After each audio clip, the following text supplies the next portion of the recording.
Você já se perguntou se tudo o que aprendemos na igreja sobre a Bíblia está realmente certo? Muitas histórias que conhecemos têm detalhes que ao longo do tempo foram mal interpretados ou até romantizados. Hoje, vamos mergulhar em 3 grandes erros que a igreja cometeu ao ensinar a Bíblia.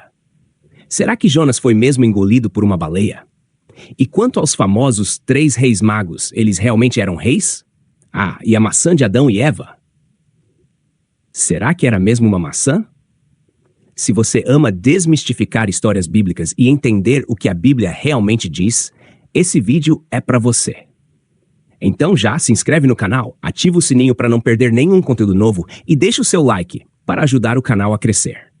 Bora descobrir juntos os mistérios e curiosidades escondidos nessas histórias tão conhecidas? Vem comigo! A ideia de que Adão e Eva comeram uma maçã é um dos equívocos mais difundidos sobre a história da criação narrada na Bíblia. Aqui está a explicação do que realmente aconteceu e como essa interpretação surgiu. O que a Bíblia fala. No livro de Gênesis, especificamente em Gênesis capítulo 2, versículos 16 e 17, e Gênesis capítulo 3, versículo 6, a Bíblia menciona o fruto da árvore do conhecimento do bem e do mal, mas não especifica em nenhum momento o tipo de fruto. Não há nenhuma menção a uma maçã ou a qualquer outra fruta específica. Então, de onde veio a ideia da maçã? A associação entre o fruto proibido e a maçã veio principalmente de traduções e interpretações culturais ocidentais. Alguns fatores que influenciaram isso incluem: 1. Erro de tradução. Na tradução da Bíblia em hebraico para o latim, feita por São Jerônimo, a palavra malum era usada. Em latim, malum pode significar tanto mal quanto maçã, dependendo do contexto. Isso levou a uma confusão em algumas interpretações. 2. Influência da arte. Na Idade Média, artistas europeus começaram a representar o fruto proibido como uma maçã, pois era uma fruta comum na Europa e carregava simbolismo.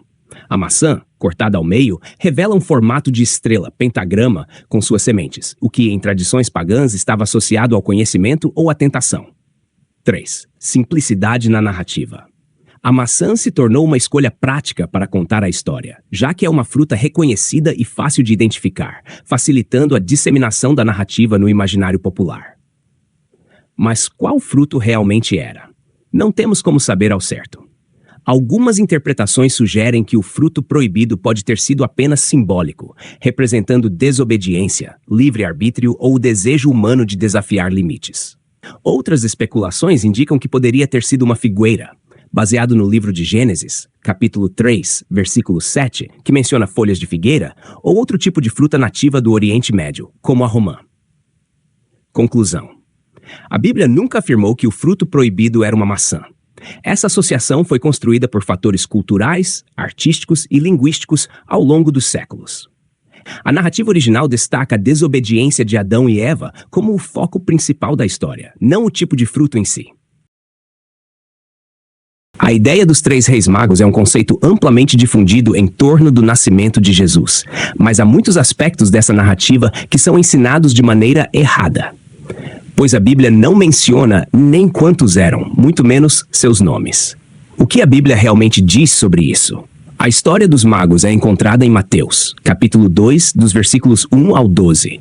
Aqui estão os principais pontos que o texto bíblico menciona. Eles eram magos, não reis. A Bíblia usa a palavra grega magoi, que se refere a homens sábios ou estudiosos, possivelmente astrônomos ou sacerdotes. A Bíblia não menciona que eram reis.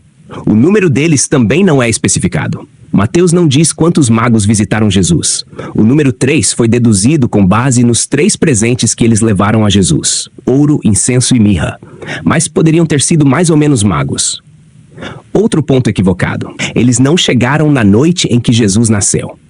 O texto indica que eles visitaram Jesus em uma casa e não em uma manjedoura, como mencionado em Mateus capítulo 2, versículo 11. Além disso, Herodes mandou matar todas as crianças menores de 2 anos, o que sugere que Jesus poderia já ter vários meses ou até 2 anos quando os magos o conheceram. Também não se sabe seus nomes. Os nomes tradicionais Gaspar, Baltazar e Melchior não aparecem na Bíblia. Eles foram atribuídos aos magos séculos depois, por tradições e lendas. Sobre a estrela e sua localização, os magos seguiram uma estrela para encontrar Jesus. Mas o que exatamente foi essa estrela é debatido. Pode ter sido um fenômeno astronômico, como uma conjunção planetária, algo sobrenatural ou até mesmo apenas uma simbologia. A história de Jonas sendo engolido por uma baleia é uma das passagens mais conhecidas da Bíblia, mas há detalhes que frequentemente são ensinados de forma errada, e hoje vamos esclarecer. O que a Bíblia realmente diz a respeito? A história é encontrada no livro de Jonas, especificamente em Jonas, capítulo 1, versículo 17, que diz: "E preparou o Senhor um grande peixe para que tragasse Jonas, e esteve Jonas 3 dias e 3 noites nas entranhas do peixe." Note que o texto bíblico não menciona em nenhum momento o termo baleia. A descrição é de um grande peixe, do hebraico dag gadol. Mas de onde veio a ideia da baleia?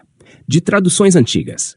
Em algumas versões antigas da Bíblia, como a Vulgata Latina, o termo grande peixe foi traduzido como baleileia, provavelmente por influência da compreensão limitada sobre criaturas marinhas na época.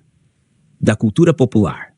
A ideia da baleia se popularizou com o tempo, especialmente em histórias infantis e representações artísticas, já que a baleia é um dos maiores animais do mar e parecia adequada para engolir uma pessoa. Confusão com o Novo Testamento. Em Mateus, capítulo 12, versículo 40, Jesus compara Jonas ao tempo que ele passaria na sepultura, dizendo: "Assim como Jonas esteve 3 dias e 3 noites no ventre do grande peixe." Em algumas traduções, o termo grande peixe foi traduzido como baleia, reforçando essa ideia. O que poderia ser esse grande peixe? Um grande peixe de forma literal. Podia ser um animal marinho conhecido ou desconhecido na época.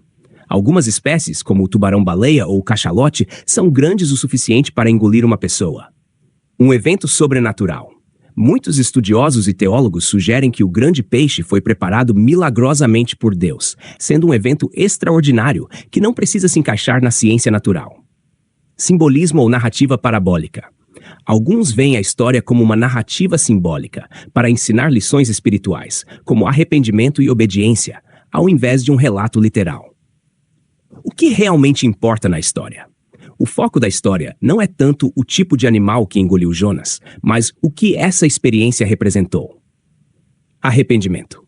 Jonas desobedeceu a Deus ao fugir de sua missão em Nínive, mas no ventre do peixe ele se arrependeu e orou. Soberania de Deus. Deus demonstrou controle absoluto sobre a natureza e a vida de Jonas, usando o grande peixe como instrumento para cumprir seus planos. Misericórdia divina. A experiência de Jonas reflete a paciência e misericórdia de Deus, tanto para Jonas quanto para o povo de Nínive. Conclusão. A Bíblia menciona que Jonas foi engolido por um grande peixe, não por uma baleia.